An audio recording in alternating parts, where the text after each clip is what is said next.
За сайн байцгаана уу хүмүүстээ. Энэ 7 өнөөгийнхөө 2 дахь дадлага хичээлийг ороход бэлэн боллоо. За өнөөдрийн хичээлийн маань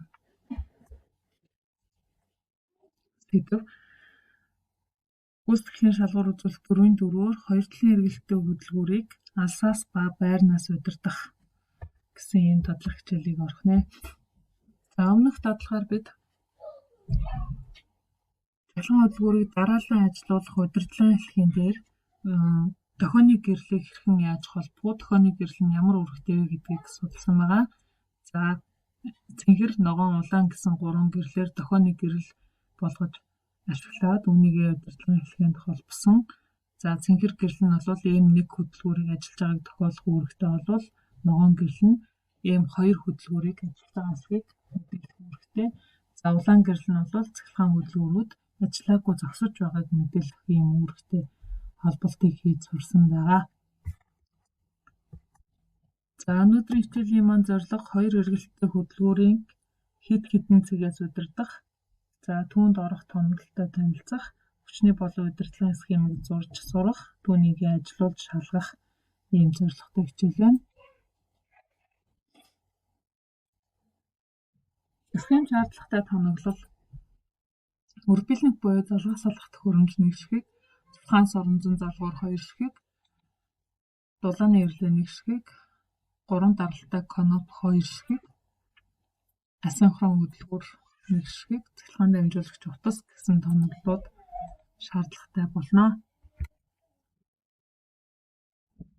За схем зурдаг програмаа нээсэн байна. За хамгийн түрүүнд бидэнд тэжээлийн шугам хэрэгтэй.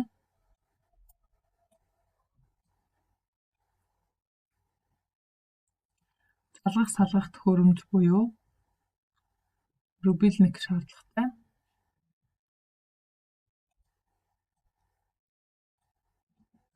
За KM1 соронзон залгуур, KM2 гэсэн 2 соронзон залгуур хэрэгтэй. Дулааны эрлээ хэрэгтэй. Цахилгаан хөдөлгүүр хэрэгтэй.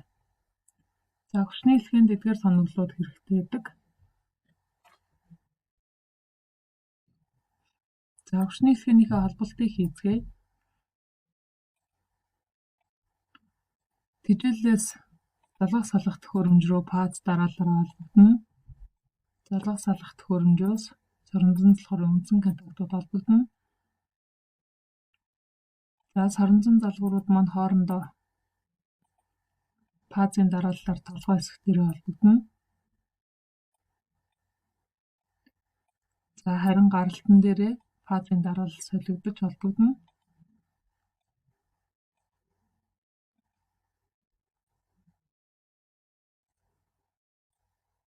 За холболтыг тод харуулах үүднээс холболтын тогтцлыг арилгая. За үндсэн контактаас дулааны эрлэний үндсэн контактууд, дулааны эрлэнээс цахилгаан мотор гэсэн дараалалаар хэлхий маань холбогддог байгаа. За хүчний хэлхээнийхээ холболтыг шалгаж үзэхэд залгах салгах төхөөрөмж маань холбогдож байна. За одоо бидэнд удирдлагын хэлхий хэрэгтэй. Удирдлагын хэлхийн хамгийн гол нь удирдлагын хэлхийн дээр бүх холболтууд маань өөрчлөгдөж хийгддэг байгаа. За бидний өнөөдрийн хийх байгаа холболт бол цахилгаан хөдөлгүүрийг алсаас ба байрнаас удирдах гэсэн ийм холболтыг хийж сурах байгаа. За үүний тулд хамгийн нэгдүгээр бидэнд дулааны эрлэний хэвийн нөхцөл байнгын залгаатай контакт хамгийн түрүүнд болно. За үүнийгээ дулааны эрлээ маань F1 гэсэн нэртэй байна. За контактынхаа нэрийг F1 болгон өөрчлөх шаардлагатай. Тоон нэгээрээ. За одоо зогсоох. За бид энэ хөдөлгүүрээ 2 цэгээс удирдах гэж байгаа. Өөрөөр хэлбэл байрнаас буюу алсаас. Байрнаас гэдэг маань цахилгаан мотор маань хаана байрлаж байна? Моторын байрлаж байгаа газрыг байрнаас гэж хэлээд байгаа. За алсаас гэдэг нь болохоор жоохон аслагдсан газраас тийм ээ. Цахилгаан хөдөлгүүрээс аслагдсан газраас бас удирдах болно. 2 цэгээс хөдөлгүүрийг удирдах ийм холболтыг хийх гэж байна. За ийм холболтыг хийхин тулд зогсоох коноп 2 хэрэгтэй. Асаах коноп цахилгаан хөдөлгүүрийг 2 талын эргэлттэй хөдөлгүүр учраас асаах коноп бидэнд 4 хэрэгтэй болно.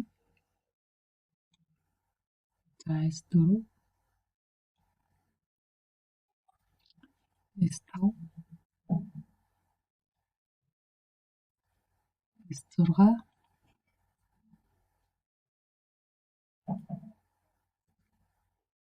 S7 гэсэн 4 асаах коноп хэрэгтэй. За асаах коноп авсан бол бид заавал блок контакт авдаг. Блок контакт маань ямар үүрэгтэй вэ? За блок контакт маань асаах конопны гүйдлийг блоклж түгжиж үлдэх үүргийг хүлээдэг. За энэ маань бидний сонгоо авсан соронзон салгуур маань KM1, KM2 гэсэн нэртэй учраас блок контактны нэрийг өөрчлөх шаардлагатай.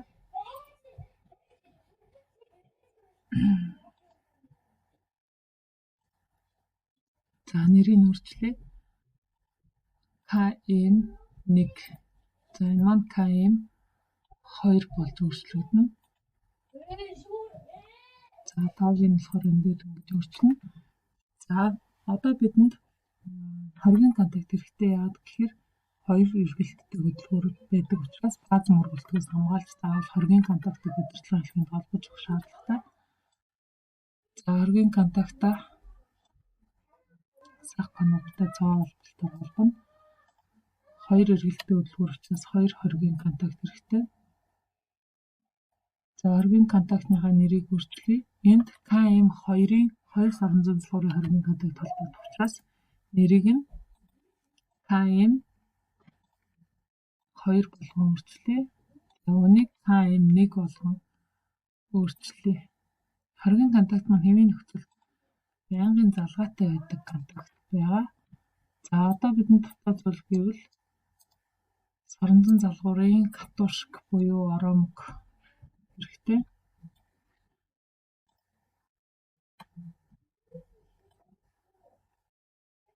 За эдгээр тоноглоод удирдлага хэлхийн шаардлагатай байна. За удирдлага хэлхийгээ холбоё. Толгойн яриланы залгаатай контакт нь зогсоох конопуудтай цаагаар холбогдлоо. Зогсоох конопноос асаах коноп.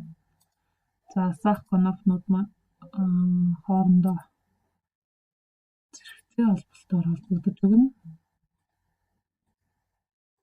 За асаах конопуудтай блок контактууд маань зэрэгцээ холболтоор холбогдлоо. За хоргийн контакт цоо холболтоор толгойн соронзон мөн цоо холболтоор A1-ийн хоорондоо. За зогсоох конопноос S6 асаах коноп. Хоргийн контакт хоригоос орон. За үлдсэн контактууд маань зэрэгцээ холболтоор холбогдно. За ингээд холбогдлоо. Одоо тэжил холбоё.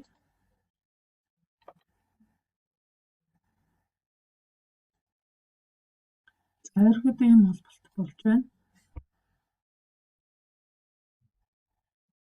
За одоо бид хэлхийгээ шалгаж үзнэ. Хэлхийг шалгаж үзэхэд цахилгаан хөдөлгүүрийг энэхүү 2 талын эргэлттэй хөдөлгүүрээ 2 цагаас удирдах боломж бүрдсэн байх ёстой.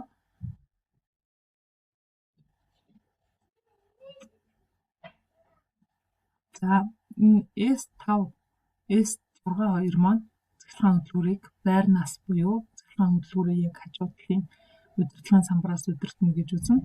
S4 болон S7 нь цахилгаан хөдөлгүүрийг алсаас удирдна. Алсаас асаах боломжтой. За S2 нь бол цахилгаан хөдөлгүүрийг байрнаас буюу моторын дэргэдэх удирдлагын самбараас зогсоох үүргийг хүлээх бол S3 маань алсаас буюу S4, S7 хоёртой цуг цахилгаан хөдөлгүүрийг алсаас удирдах боломжтой юм коноп байх нэ. За асааж үзцгээе. Асааж үзэхэд S5 болон S4 энэ 4 контакт 4 асаах конопны алиг нь ч дарсан цахилгаан хөдөлгүүр маань ажиллаад зогсоох конопны алиг нь ч дарсан хөдөлгүүр маань унтрах ёстой. Гагцхүү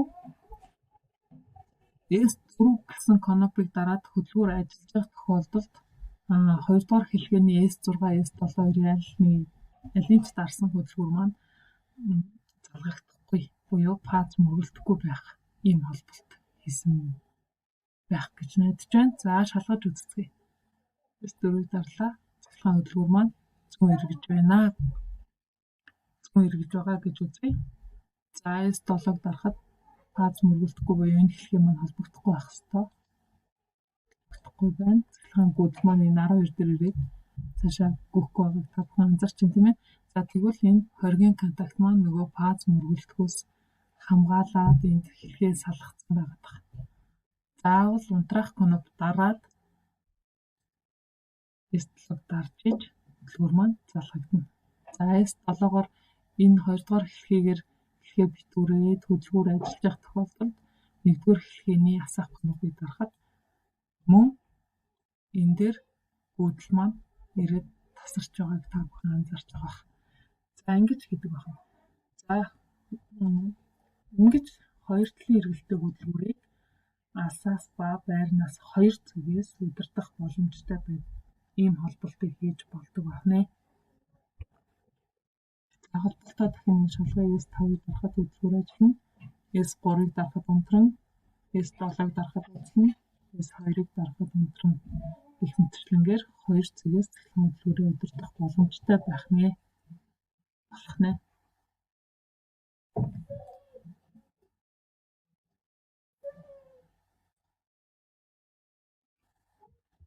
За саяны хэлхээний ажиллах зарчмыг багш нь энэ дээр тодорхой бичиж өгсөн байгаа. Та бүхэн энийг дэвтэртээ тэмдэглэж аваарай. За анхаарах зүйлс нь бол засах конопуудыг хооронд нь ямагт цуу холболтоор холбож өгнө. Асаах конопуудыг зэрэгцээ холболтоор холбоно. За хоргийн контактыг заавал ашиглах шаардлагатай. За үндсэн контактуудын оролтон дээр бол фаз дараалалаараа давхцаж холбогдно. Гаралтан дээр бол фаз заавал солигдож өгснөрөө мотор маань хоёр эргэлттэй болж өгдөг. За гэртээ та бүхэн Simulate application дээр хоёр эргэлттэй хөдөлгүүрийг 5 цагаас удирдах схем зураарай. За зурсан схемээ скриншот хийгээд коммент хэсэгт оруулж дадлага хичээлээ тооцоолж болно. За ингээд анхаарал тавьсан явдалд баярлалаа. Дараагийн хичээлээр уулзтлаа. Түр баярлалаа.